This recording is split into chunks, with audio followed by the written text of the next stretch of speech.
E aí, gente, tudo bem? Meu nome é Kelvin, como vocês já viram no outro vídeo. Esse é o segundo vídeo do canal e hoje a gente vai falar sobre um grande marco da física, que é a desigualdade de Bell, que foi um grande desafio à física clássica quando foi lançada. Bom, vamos começar imaginando duas partículas separadas a distâncias muito grandes, como por exemplo anos-luz. E elas podem estar tão conectadas intimamente uma com a outra que mesmo nessa distância gigantesca a gente pode medir o que acontece com uma, a gente sabe o que acontece com a outra. E parece mentira, parece ficção, mas não é. Essa foi a desigualdade de Bell. O que a desigualdade de Bell provou para a gente foi isso. E por isso ela foi um desafio grande à física clássica, como a gente falou aí no título. Ela resolveu um dos grandes debates da física para a época dela, que era justamente essa discussão do paradoxo EPR, entre Einstein, Podolsky e Rosen, como o Eric falou no outro vídeo, e Bohr. Então, vamos lá descobrir o que foi a desigualdade de Bell e por que ela provocou tanto desafio à física clássica. Bom, a gente está com o objetivo aqui de explicar a desigualdade de Bell e por que ela provou que o mundo quântico era mais estranho do que ele parecia. O grande problema a se explicar era que partículas entrelaçadas poderiam interagir simultaneamente. E a solução que John Bell apresentou, um grande físico matemático, ele criou um teste matemático, ele fez um teste matemático que provou o que aconteceria nisso. E é tanto que tem até essa frase de John Bell que ele fala: se a mecânica quântica estiver certa, significa que o mundo é louco. Então vamos lá ver o que foi que John Bell provou. Bom, para começar, a gente tem o debate EPR, que foi uma grande consequência, foi o que estimulou John Bell a criar a desigualdade de Bell. E Einstein, Podolsky e Rosen, eles publicaram um artigo, como o Eric falou, onde eles consideravam e comentavam e argumentavam que a mecânica quântica ela era incompleta. E eles propuseram um paradoxo EPR, que se partículas entrelaçadas são separadas, medir uma deveria determinar o estado da outra sem ação à distância, que é a definição de localidade. E Einstein até falou a famosa frase dele: Deus não joga dados.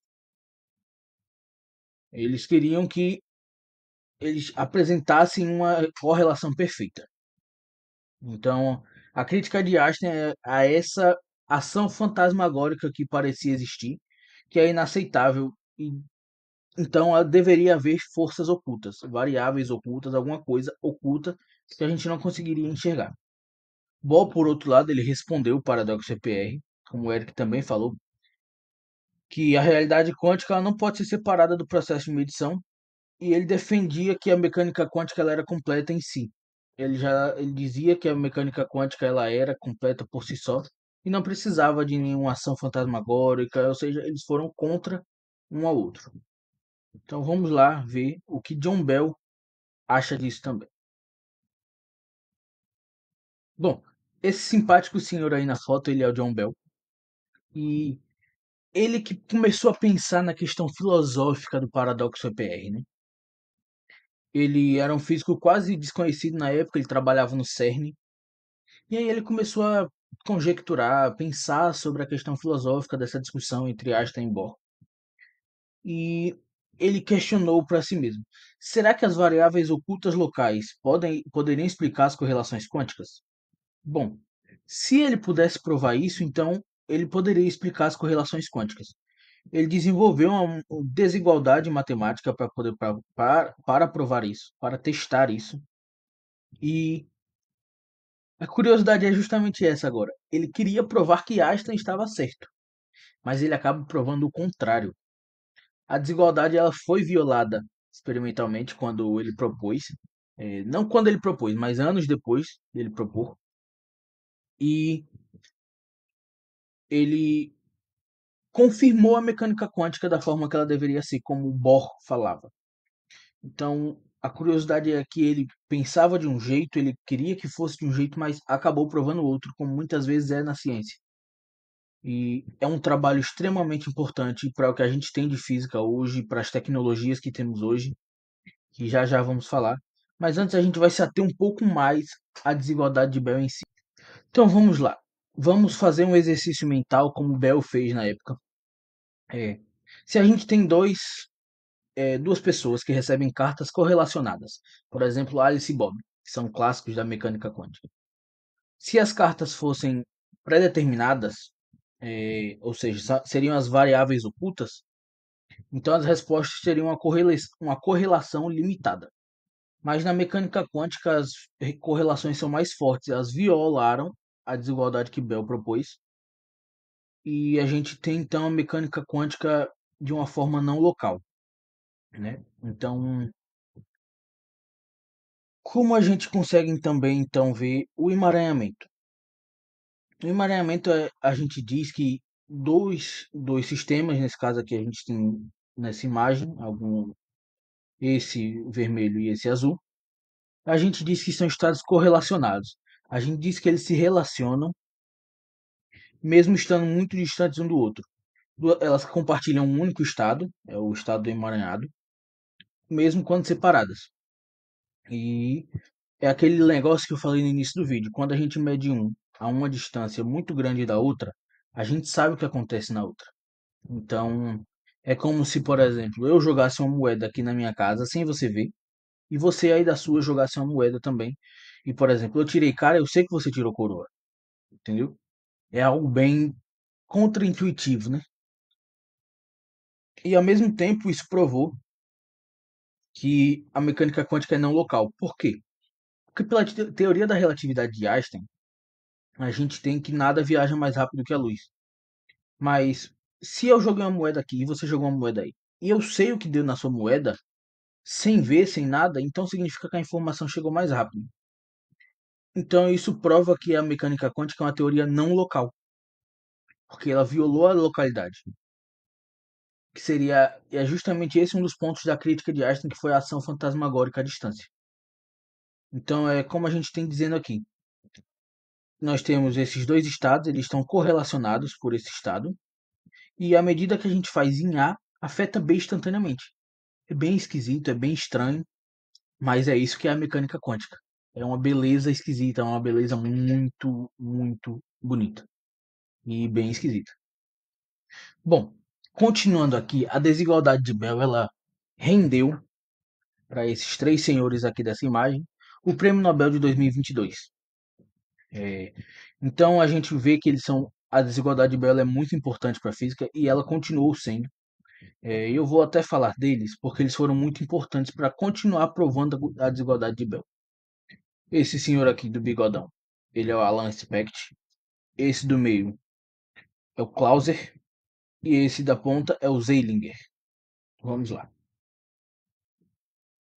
Bom, de Clauser a gente tem a desigualdade CHSH, que é Clauser e os outros três físicos com quem ele trabalhou junto, que eu não me recordo agora o nome. E eles têm a formulação original dessa forma aqui, onde EAB é a correlação entre as medidas, e esse E são as medidas de energia, são a correlação entre medidas esse E, esse A e A', B e B' são ângulos, certo? Então, a gente vê que na desigualdade de Bell, pela formulação original, deveria ser menor do que 2. Que correlações são essas que a gente pode medir? Um exemplo seria uma polarização de fótons, certo? O resultado clássico, obedecendo a localidade, deveria dar 2. No limite quântico, o resultado quântico, a gente tem 2,828. É uma violação clara da localidade, é uma violação clara da desigualdade de Bell. Então, a gente pode, a gente provou, é provado através de experimento, que a não localidade foi comprovada. A mecânica quântica não é local. É, então, se S, que é o que a gente provou, é maior do que 2, a gente não pode descrever o universo por variáveis ocultas locais. Então, a gente prova que o entrelaçamento ou emaranhamento ele é real e não local. Ok? Tudo certo aí? Vamos lá. Vamos falar agora do experimento de Allen Aspect,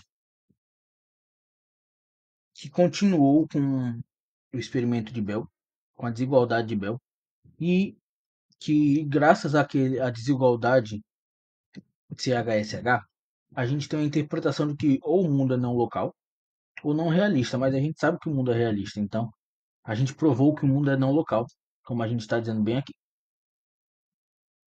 Então, vamos para o experimento de Alan Aspect.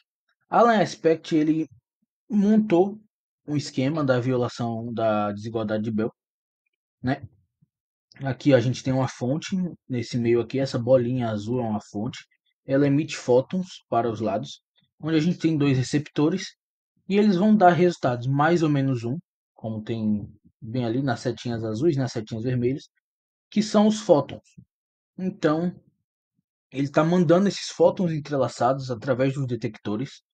E esse verde aqui embaixo é um medidor de correlação, que a gente vai saber quando os fótons têm o mesmo resultado, quando eles estão correlacionados.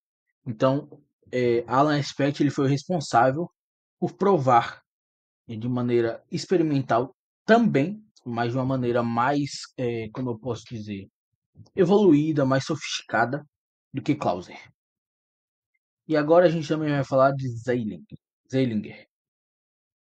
Bom, aqui a gente tem a principal diferença, né, dos três experimentos. De John Clauser, ele era algo bem simples, então ele só media a questão de sair, chegar no receptor e medir. Alan Aspect não. O experimento dele já foi algo mais sofisticado, a gente já media dois tipos de diferentes, dois resultados diferentes, o mais e o menos um, são os spins, que são spins, é, ele media correlação e tudo mais. Enquanto a gente veio para Anton Zeilinger, que também ganhou o Nobel 2022, que o experimento dele foi mais sofisticado, o experimento dele foi testado em distâncias maiores, foi testado para teletransporte quântico, que a gente sabe que é bem difícil de ver, é algo muito complicado, e ele teve aplicações em criptografia, de maneira que é, a gente usa a desigualdade de Bell em alguns computadores quânticos, onde se quebrar o emaranhamento, você perde toda a informação. Então é um grande avanço tecnológico de proteção, de segurança, e foi o que fez aqueles três senhores ganharem o Nobel, um prêmio tão importante, tão bonito da física.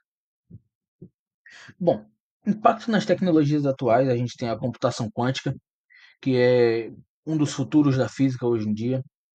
A gente tem a criptografia QKD, que é baseada no sensor, na desigualdade de Bell. E a gente tem sensores quânticos, que nos ajudam a enxergar o mundo de uma forma quântica, que nos ajudaram. Então a gente vê, além das questões filosóficas que a desigualdade de Bell propôs, que a natureza da realidade da gente, natureza da física, uma questão de realismo versus antirrealismo, que foi proposta lá nas discussões entre Bohr e Einstein, o paradoxo EPR, a resposta ao paradoxo EPR. Então a gente vê que o mundo quântico ele é não local e ele é muito fascinante. A gente vê isso graças à desigualdade de Bell. A gente percebe então a importância dessa desigualdade na física, a gente percebe então a grandiosidade que Bell teve fazendo essa desigualdade, propondo esse experimento. Infelizmente, Bell ele morreu em 1990 e ele não chegou a ver o trabalho da vida dele sendo indicado ao Nobel. E essa importância também da quântica para hoje, né? Muita gente pensava que a quântica era uma teoria fechada, quer dizer, uma teoria aberta, mas ela se mostrou muito bem compactada desde seu início. E Bell ele veio para mostrar isso, ele veio para dizer, não, a mecânica quântica pode estar errada. Ele queria provar que Einstein estava certo, como eu disse lá no início, mas ninguém foge do experimento, né? E o experimento ele mostrou a importância dessa desigualdade de Bell, mostrou que a mecânica quântica é não local e que nosso mundo ele é muito mais complexo e muito mais fascinante do que a gente consegue enxergar, do que a gente consegue ver. Então, essa foi a importância da desigualdade de Bell. Espero que vocês tenham conseguido entender com o meu vídeo de Eric, meu colega aí, e espero que tenham gostado.